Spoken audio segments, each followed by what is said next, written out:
Fala galera, beleza? Seja bem-vindo a mais um programa Bola em Jogo. E o Bola em Jogo desta sexta-feira, que está recheado de futebol e principalmente de seleção brasileira, que acabou de jogar na manhã desta sexta-feira.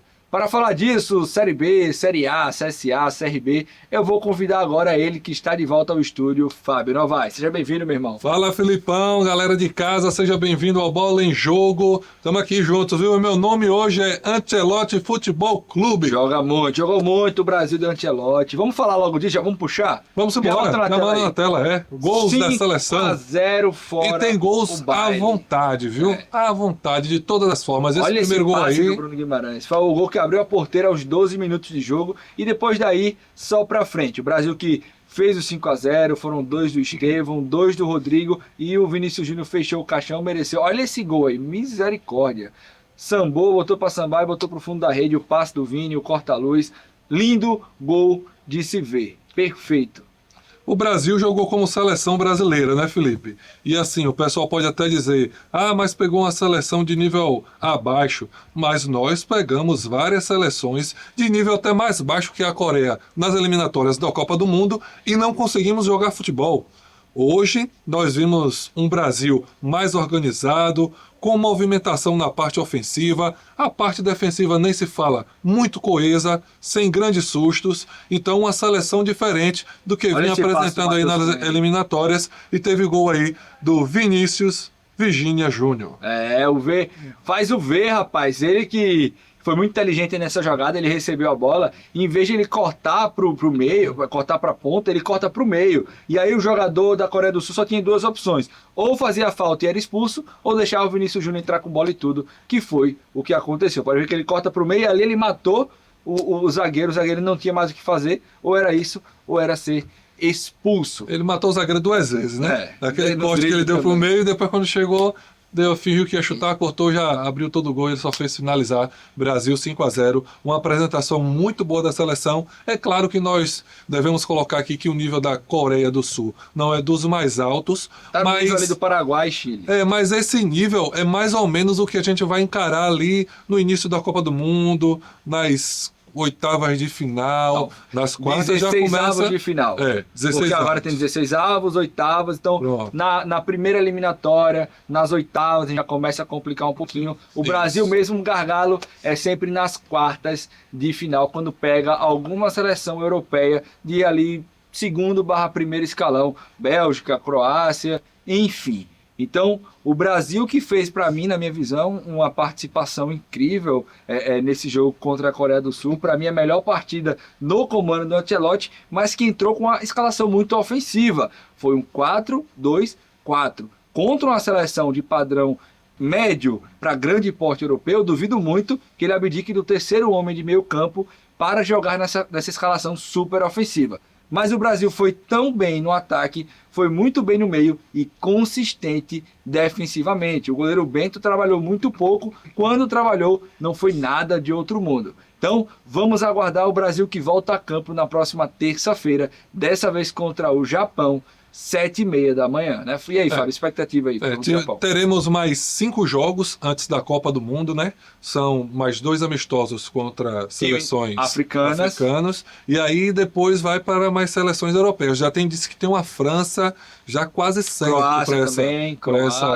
para esse amistoso. É importante a gente fazer esse teste antes da Copa do Mundo, para a gente entender melhor como é que está aí o futebol europeu, porque chegando lá depois das oitavas, o negócio vai começando a pegar. Eles estão jogando entre si, então eles já se conhecem muito, já sabem o nível. A gente não reconhece, a gente não sabe. Então é importante o Brasil tentar marcar esse tipo de amistoso aí. Um Brasil e França antes da Copa do Mundo traria um gostinho ali de uma possível semi ou final de Copa do Mundo. Bom, encerramos seleções por aqui. Vamos falar de quê? De CRB. O CRB que voltou a sonhar com o acesso para a Série A, depois de uma grande vitória. A primeira vitória de um time alagoano jogando na casa do Goiás. Bota os gols na tela aí, Thales. E uma grande vitória porque o CRB começa sendo derrotado aos 30 segundos de jogo. Uma falha. E aí, aquele torcedor que já esperava que isso ia acontecer, o que é que acontece, Felipe? fica triste, fica ali amargurado, achando que ia ser mais uma derrota, mas aí de repente o CRB toma controle do jogo, melhora, jogou melhor que o Goiás, e aí fez esse gol de empate com o Mikael. Antes desse gol aí, o Tadeu salvou umas 3 bolas que seria gol tranquilamente. Um chute do Mikael, inclusive. Então, assim, o CRB, ele começa muito mal, mas assim, não dá nem pra dizer que começou, né? Olha o passe do Léo Campos. O Léo Campos cruzou no escanteio. 2 passes dele pros gols. Depois fez esse lançamento, 2 assistências do Léo Campos, que vem para sanar aí uma baixa do CRB na lateral esquerda, que ninguém conseguia entrar ali e dominar a posição. E também melhora a lateral direita, porque volta o Matheus Ribeiro de volta para a lateral direita e equilibra o time do CRB. Um jogador bastante questionável aí nas últimas partidas, mas que realmente nessa partida contra o Goiás deu 2 passes, 2 assistências belíssimas, né?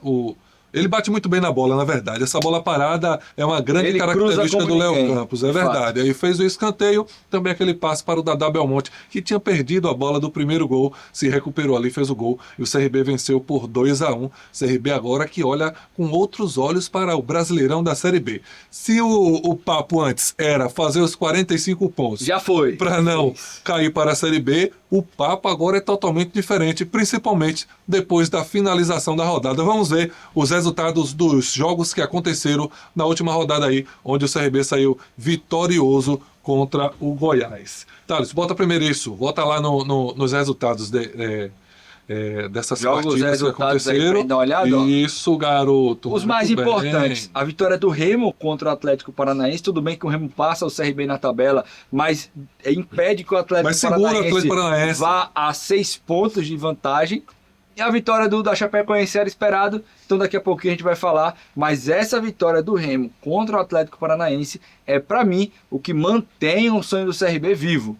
Ah, mas tá em 8º? Tá, mas tá a 4 pontos. A vitória do Amazonas sobre o Criciúma também no mesmo dia, exatamente. Lá também uma vitória importante. E foi antes, né? Foi durante, já coloca a classificação agora, Thales, pra gente ver ali a situação do CRB, que está em 8º colocado. O CRB, o Atlético Paranaense estacionou, o Criciúma não disparou por conta também da vitória do Amazonas, que está dentro da zona de rebaixamento. Ficou assim, CRB com 46, Novo Horizontino, Criciúma com 50, Atlético Paranaense e Remo com 48. Então, uma vitória do CRB contra a Ferroviária, que é o primeiro time fora da zona de rebaixamento, dentro de casa. O estádio Rei Pelé provavelmente lotado, coloca o CRB ali na entrada do G4. E a torcida agora fica com mais vontade de ir ao estádio. A gente também da imprensa fica com mais vontade de trabalhar, porque existe uma briga, não está aquela morosidade. Porque de ficar ali entre 11º, 9º, é verdade. Agora tem uma briga, tem uma esperança. Então, para a imprensa, para os torcedores, para os próprios jogadores, agora sim temos uma disputa e quem sabe esse ano o inesperado pode acontecer, porque eu acredito que nenhum torcedor do CRB há 2 rodadas atrás acreditaria que essa chance de acesso voltaria a reacender. Você acreditava, Fábio, que podia ter alguma chance de acesso do CRB esse ano? Pela questão dos jogos fora de casa, não.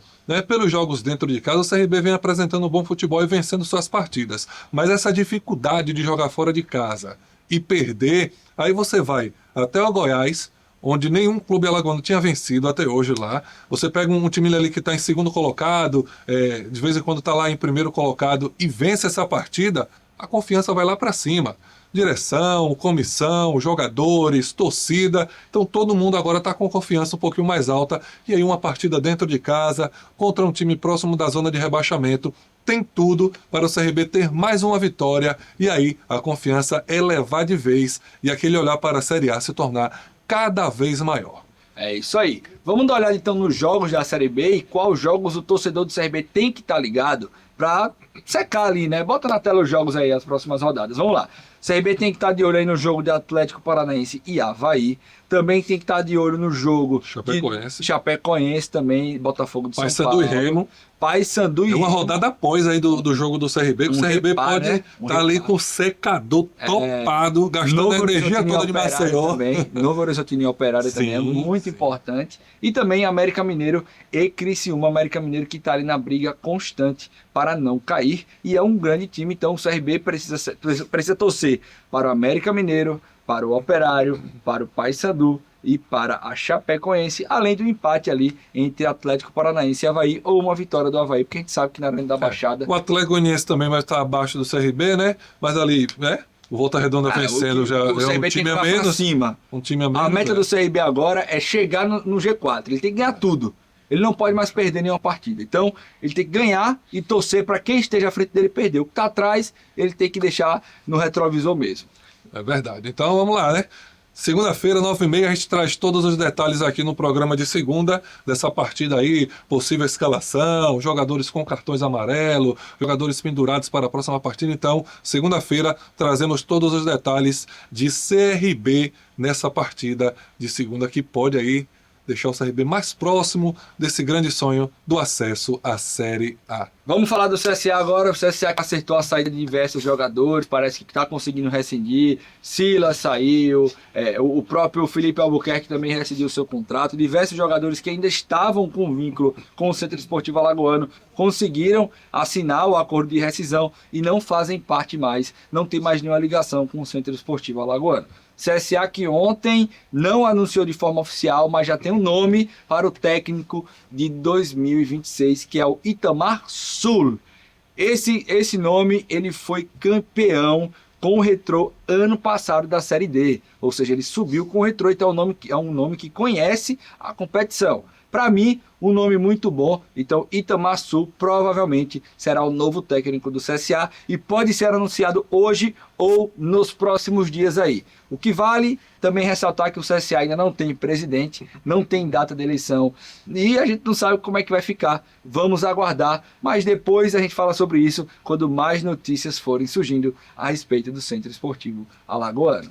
Para torcer que esses bastidores aí do CSA, cada dia que passa, vai se acalmando, vá apagando esse incêndio que aconteceu aí após a queda para a Série D. E como eu vinha falando aqui, é importante você trazer uma comissão técnica acostumada a jogar esta competição.